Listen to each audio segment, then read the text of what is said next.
হ্যাঁ, তুমি থাম্বনেলে ঠিকই দেখেছো।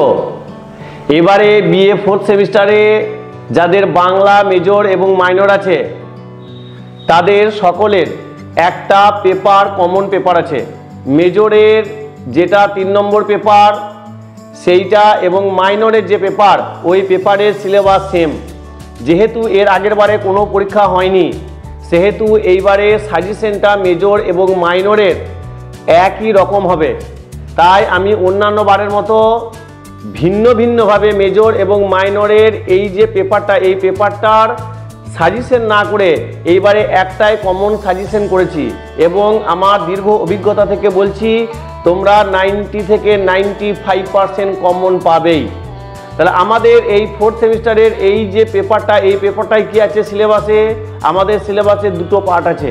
একটা হচ্ছে বাংলা ছন্দ যেটা থাকবে মডিউল 1, মডিউল 2 এবং মডিউল 3-তে, আর মডিউল 4-এর মধ্যে থাকছে অলংকার।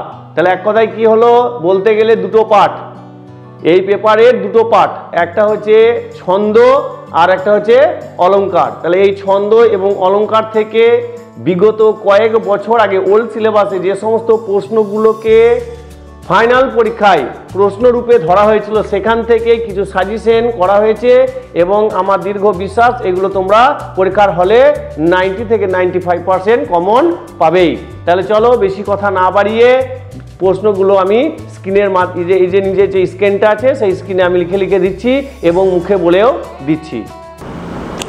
যেমন 1 নম্বর প্রশ্ন হচ্ছে অক্ষর বা দল কাকে বলে? শ্রেণীবিভাগ করে প্রত্যেক প্রকারের উদাহরণ সহ আলোচনা করো। 2 নম্বর প্রশ্ন ছেদ বা জ্যোতি কাকে বলে? প্রত্যেকের পরিচয় দাও। 3 নম্বর প্রশ্ন হচ্ছে কলা বা মাত্রা কাকে বলে? এর প্রত্যেকের ব্যবহার পদ্ধতি আলোচনা করো। 4 নম্বর প্রশ্ন হচ্ছে শাসাঘাত কাকে বলে? বাংলা ছন্দে শাসাঘাতের প্রভাব সম্পর্কে আলোচনা করো।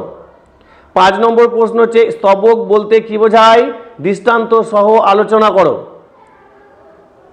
6 নম্বর প্রশ্ন হচ্ছে মাত্রাবৃত্ত ছন্দ কাকে বলে? এর বৈশিষ্ট্যগুলি আলোচনা করো। 7 নম্বর প্রশ্ন হচ্ছে অক্ষর বা মিশ্র কলাবৃত্ত ছন্দ কাকে বলে? তা বিস্তারিত আলোচনা করো। 8 নম্বর প্রশ্ন হচ্ছে একপদী, দ্বিপদী এবং ত্রিপদী ও পয়ার ছন্দ উদাহরণ সহ আলোচনা করো। 9 নম্বর প্রশ্ন হচ্ছে অমিত্রাক্ষর ছন্দ কাকে বলে?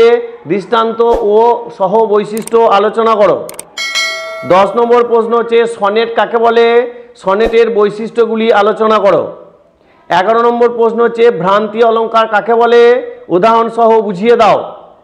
12 নম্বর প্রশ্ন হচ্ছে নিশ্চয়ই অলঙ্কার কাকে বলে? উদাহরণ সহ বুঝিয়ে দাও।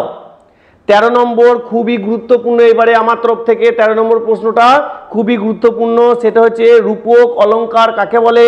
উদাহরণ সহ প্রত্যেক প্রকারের আলোচনা করো।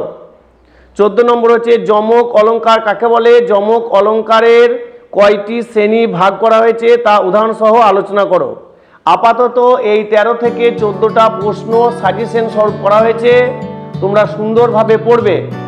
আর যদি তোমাদের এই প্রশ্নের উত্তর লাগে তাহলে এই যে স্ক্রিনে দেওয়া যে নাম্বার এই নাম্বারে তোমরা যোগাযোগ করে হোয়াটসঅ্যাপের মাধ্যমে কিন্তু সাজেশন পিডিএফটা নিতে পারো এবং সামান্য পেয়ে দিয়েও তোমরা চাইলে এই প্রশ্নের সমস্ত উত্তরগুলো কিন্তু তোমরা পেতে পারো।